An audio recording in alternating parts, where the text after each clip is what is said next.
Systems are online. Welcome back, Jet.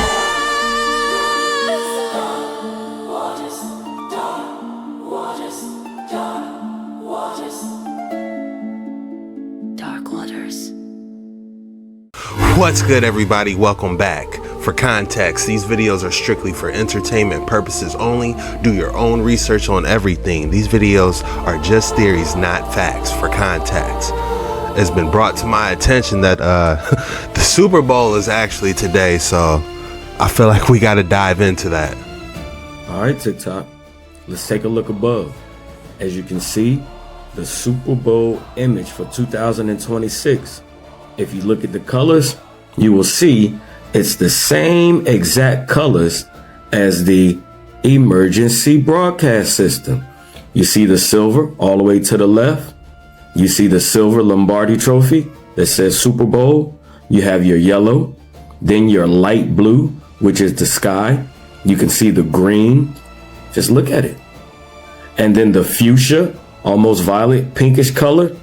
You can see it in the trees. The red on the bridge here, and then the dark blue right above the bridge under the light blue, under those white clouds right there. Now, we all know that it's always symbolism inside of these type of images. Now, why would the Super Bowl logo this year have the same colors as the emergency broadcast system?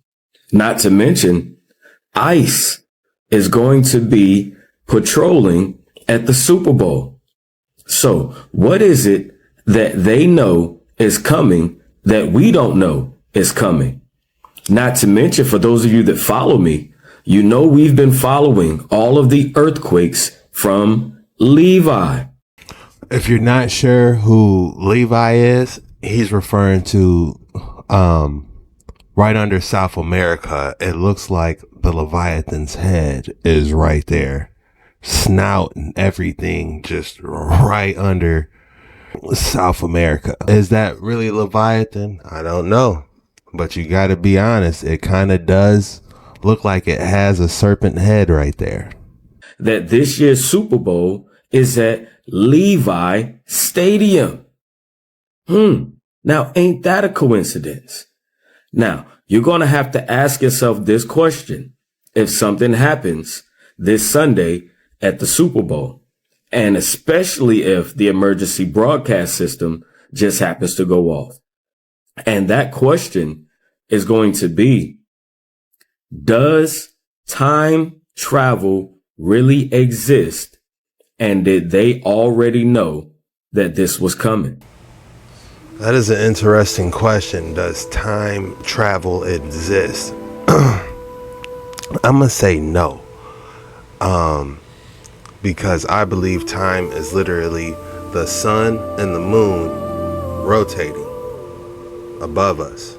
As long as they keep going in their solstice and their patterns, that is literally time. When it stops, that's when time stops. So I believe Yahuwah can stop time, and that was demonstrated once.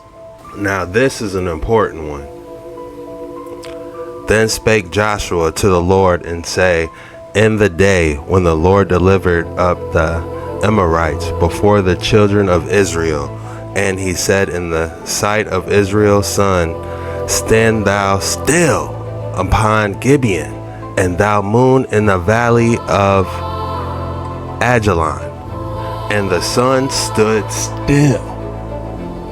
The moon stayed until the people have avenged themselves upon their enemies. Is not this written in the book of Jashir? So the sun stood still in the midst of heaven and hasted not to go down about a whole day. And there was no day like that before it or after it. So if you ask me, is time travel possible? I would have to say no. But time can stand still, and it was only done once at the battle upon Gibeon. So soon as that rotation started is when time started. But as soon as it stopped, that's when time stops. The Super Bowl is legally classified as entertainment, not sport, which means the NFL can script the outcome and you can't do anything about it. In 2017, a lawsuit accused the NFL of rigging games. Fans claimed the league manipulated outcomes for ratings and profit. The NFL's defense? They're not legally required to provide a fair game. Their lawyers argued that the NFL is sports entertainment, like WWE. Fans buy tickets for the experience, not a guaranteed legitimate competition. And the court agreed. The case was dismissed. The NFL admitted in legal documents that they have no obligation to ensure games are fair or unscripted. Every suspicious call, every convenient penalty in the final 2 minutes, every underdog story that feels too perfect. The NFL has legal protection to script it all. They make $14 billion a year, and they've legally confirmed they don't owe you a real game. The Super Bowl isn't sports. It's a billion-dollar production, and you're paying to watch it. I feel like high school football may be the only real football left. What people don't understand about this upcoming Super Bowl is a ritualistic, synchronized, energetic ceremony that is layered with subconscious programming. Now, let me explain it to you. Now, one of the main reasons why they chose Bad Bunny to perform at the Super Bowl is because his track listing for the Super Bowl is acclimated to the timeline. Now, he has a song called El Apagón, which is translated in English, which means blackout. Now, the blackout in itself, when you look at the color spectrum of the Super Bowl symbol, it's a representation of the emergency broadcasting system. And then remember, I was telling you guys about the 85 seconds to midnight because 85 in ancient gematria translates to blackout. Another song that Bad Bunny is going to be performing at the Super Bowl is called Perro Negro, because Perro Negro in translations means black dog. And the black dog in ancient medieval folklore means the black shuck dog, who is also the personification of the harbinger of destruction, which is basically in alignment with an omen. Now, this is also equated to ancient Kemetic spirituality when you're talking about Anubis, who was also known as the god of judgment. So they're basically telling you something's about to happen. Now, when you get into Mesoamerican cosmology, the rabbit is in alignment with the lunar cycle, which is a representation of cycles, emotions, and the activation of the subconscious mind. That is another reason why they chose Bad Bunny, because they also chose San Francisco because San Francisco is a gateway city. A gateway city that unlocks the subconscious mind, because this is why it's in alignment with the symbolism of the Golden Gate, because the Golden Gate in itself is a representation of the unlocking of the galactic center. What people don't understand about this upcoming Super Bowl. You know, I don't want anything crazy to happen at the Super Bowl, but wow. I was thinking Hellhound as soon as he was talking about the black dog, and what do you know? I thought that everything has a price. There is not a number that can get you back in that ring. 80 million, 100 million. Nah, because now you selling your soul. $100 million, you can have my soul. That's you. Now we know your character.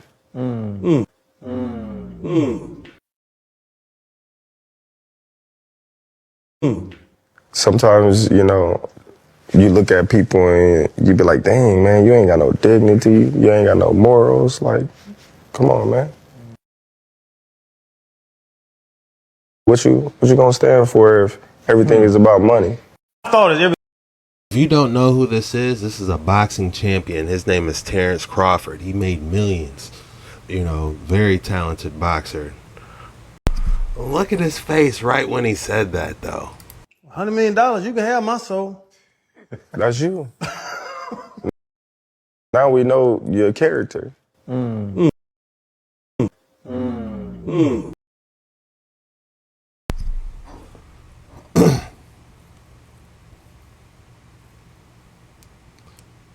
He just got spiritually slashed. Like, the demon that came out his vocal cords to say that just got you know, he felt that. You know, he might have helped him out low key. You guys already know where I'm about to go. What? Prophets. Amen. I should know this one by heart.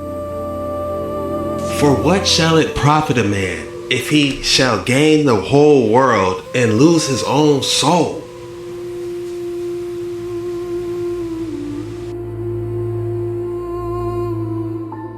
The video you just saw shows fans who seem to end up possessed in the middle of a concert. And according to the spectators who filmed it, no one even noticed.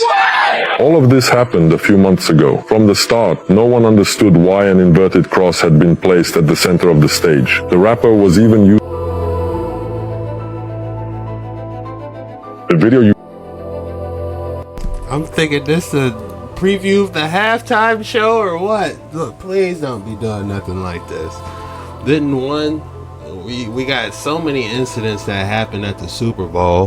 Who can forget? I'm a kid. Justin Timberlake and what was her name? Janet Jackson. What else?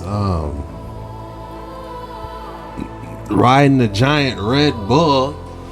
You know, riding that giant Bayal Bull. I can show you better than I can tell you. I'm not gonna show that Janet, but I can show you that Red Bull.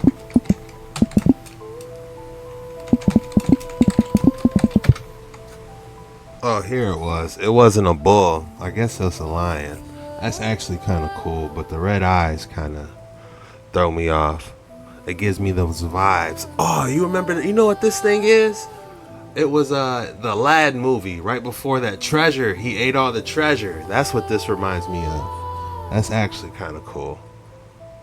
And then what was the one last year with Kendrick Lamar? You know, when I first heard the song, you know, the beat was catchy. You know, I could really care less about, you know, what other fantasies another person has. You know, but at the same time, you know, I like hearing the beat, and you know, the beat gets you amped up. You know what I'm saying?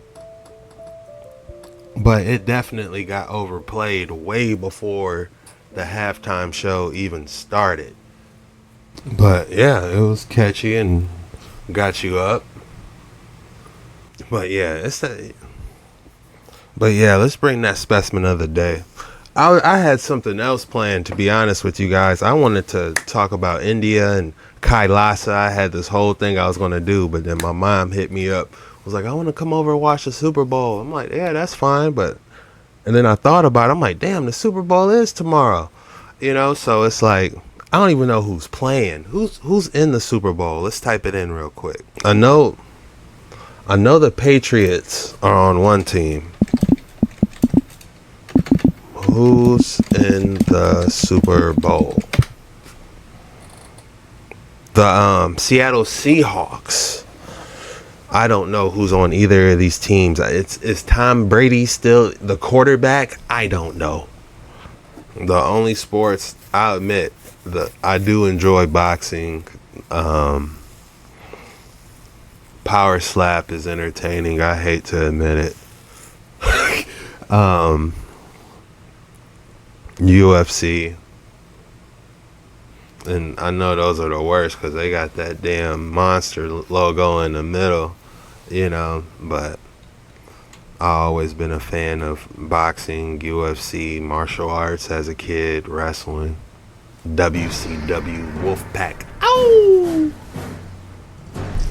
Goldberg used to come out.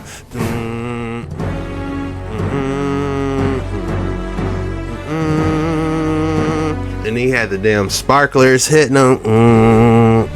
I used to stand up. When Goldberg walked out and that music got to playing, the crowd went crazy and he used to just stand in front of those sparklers. I used to close my eyes and stand in front of those sparklers the same time he did it. And then what happened? The sparklers would go off. Doosh, doosh, doosh. Man. And then he'll jump. You know, man, that was hype. That theme song was something else. And then you had Sting in the rafters looking down. Then he'll come down off the ripcord. The stadium would go black. Man, that was entertainment. Even though you hear the stories about how Goldberg was wrestling, I believe a couple wrestlers was like, man, you might as well throw us in the ring with a gorilla. We about to get hurt. You know, the wrestling actors was like, man, I ain't trying to wrestle Goldberg. He really spearing and jackknifing. Stone Cold Steve Austin stunnering the. I remember when Stone Cold Steve Austin stunnered the whole McMahon family. The grandma caught it. That was crazy. If you thought I wasn't going to hit you with another epic specimen of the day today, think again. Hayusen. Alright, we got a very unique one. The formations on that seem... Oh, those are cube-like. I thought they were like pyramids at first. But this is kind of giving me the alien eye vibes.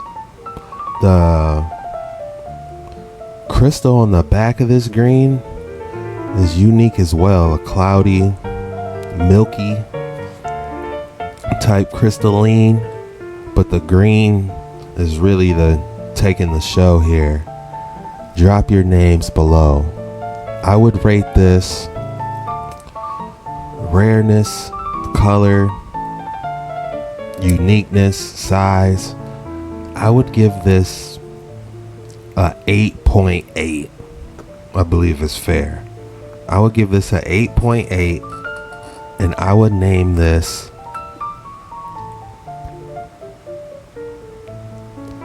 the Cloud Emerald Pyramids. There it is. Finally, man. I haven't been dropping too many. What was yesterday's?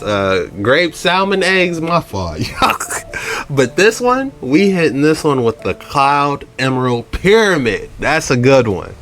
Finally, getting back in my groove. It's taken me 25 years to come to the conclusions that I have come to. And I want to tell you that one of the biggest things I discovered in my work was the existence of a supranational committee composed of 300 men called the Committee of 300, also known in intelligence circles as the Olympian. 300 people you've never heard of. They don't hold office, they don't give speeches, they don't campaign, they don't need your vote. And he's not talking about the secret societies you've heard 100 times. This is what the headlines never touch. This is the committee that runs the world. Now, in my book, The Committee of 300, I name every one of them. This is not a book that talks about they. It gives you specifics. Now, this is one of those videos that rarely stays visible for long. But what you're about to watch will explain a lot of the strange things happening in the world right now. So, let's get right into it. Who and what is the Committee of 300? Well, I've dealt with that. I've told you this is a supranational body. We don't gatekeep in this channel. We let it all go. We let it go. That knows no boundaries, respects the laws of no countries. The first time that they were publicly announced was by a German socialist by the name of Walter Rathenau. Now, I'll give you some background of Walter Rathenau. He was the financial advisor to the Kaiser of Germany, and he was also the financial advisor to the Rothschilds, the French family Rothschild. So he must have known what he's talking about. He made an astonishing statement in 1934. He said, there is a committee of 300 men that rule the world. They are known only to each other, and nothing happens without their consent. This isn't about symbols, or handshakes, or a club everyone already suspects. This is the top of the chain. At least that's his claim. The structure nobody sees. And as this man will explain, every organization has its place. They all fit into a hierarchy. But at the very top, 300 people. Pay attention to this part. I came across this quite by accident when I was serving in Africa, in Angola, and I was given a series of documents which were only supposed to be handed in to top-level people. They were what we call above the top level of classification of intelligence documents. And there I discovered that whilst I thought I was in Africa fighting against the invasion of the communists, I was in fact fighting to introduce socialist regimes in the black African countries, and that I was actually working for a committee called the Committee of 300, also known in intelligence circles as the Olympian. This isn't someone guessing from the sidelines. He's describing a moment where the story didn't match the mission. He thought he was fighting one enemy. Then he claims he realized he was building something else entirely. And that raised a different kind of question. Not who's in charge, but how high the chain really goes. His name is Dr. John Coleman, and he frames this as a 25-year-old investigation shaped by intelligence-level access. Let's keep going. In 1986, I wrote a work called Mind Control, Metaphysics, Extremely Low Frequency Radiation, and Weather Modifications. He's letting it go. We spoke about slow voice technology before. It's not new on this channel. And in that work, July the 8th, 1986, I said that the top-level intelligence organization in the United States was the National Reconnaissance Office, far bigger than the CIA and any of the other intelligence agencies. And by the way, we have about 10 different ones in the United States. I even had the audacity to give the address of this organization. 3 weeks ago, Mr. Sam Donaldson, the gentleman who wears that beautiful toupee so effectively, he came on with a program in prime time and he said, this is one of the biggest scoops that ABC has ever had. And he told about the National Reconnaissance Organization. The exact same thing that I published 8 years earlier. I tell you this to set the stage so that you'll understand I do have some experience and that I know that of which I speak. So here's what he's doing. He's not just making a claim. He's planting a marker in time. 1986. And he says he named the organization before the public was even supposed to know it existed. Because once you understand that layer exists, you stop thinking intelligence is just spies in meetings. It's reach. It's visibility. It's who gets to see the world first and who reacts second. It's taken me 25 years to come to the conclusion. Very interesting. Dr. John Coleman is his name. Unfortunately, that's all there is to it. I wish there was a part 2 and 3. Very interesting. That's all we got for today's video. If you made it this far, be sure you hit that like and subscribe button on your way out. And the code word for today is Super Bowl. Drop Super Bowl in the comments below. When you do that, that lets me know you're a real one. You made it all the way through the video and you really rock with your boy. And I just want to say thank you so much for hanging with me. It means a lot. Huge shout out to everyone that made it to my gaming channel. I dropped a new Arc Raiders video. I'm going to be trying to post more consistently on there. Be on the lookout for those videos. Jet Ski Chuck, we still doing our thing, going live, doing longer videos. Your boy's working hard. Website under development, coming soon. Going to make an easier pipeline to share your guys' videos. Yeah, your boy's working hard, and I just want to say thank you guys for everything. This was the most mysterious TikToks on the internet today. See you later.